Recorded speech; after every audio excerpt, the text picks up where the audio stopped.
Zamislite da mirno spavate u sopstvenom stanu, potpuno nesvjesni onoga što slijedi, a onda vas iz dubokog sna trgne dobro poznat glas koji vam peva pravo na uvo. Upravo to se dogodilo youtuberu Bogdanu Iliću, poznatijem kao Baka Prase, koji je doživio jedno od najbizarnijih buđenja u svom životu.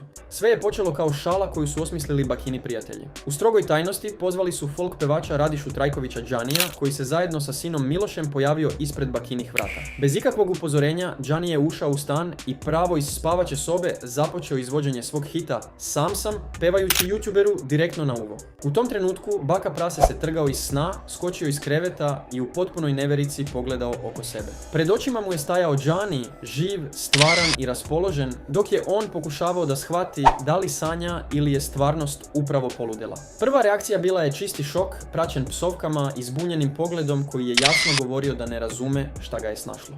Ustaj familijo, treba da se radi, rekao mu je Džani kroz smeh dok je Baka i dalje pokušavao da dođe sebi. Njegova reakcija bila je instinktivna i haotična. Psovke, smeh i potpuna dezorijentacija dok je shvatao da mu je pevač upao pravo u spavaću sobu. Situacija je postala još bizarnija kada je Džani, pomalo zbunjen Bakovom reakcijom, odlučio da se pozdravi kao da se ništa neobično nije dogodilo. Uz osmeh je poručio da ide da hrani unuke, ostavljajući Baku potpuno razoružanog.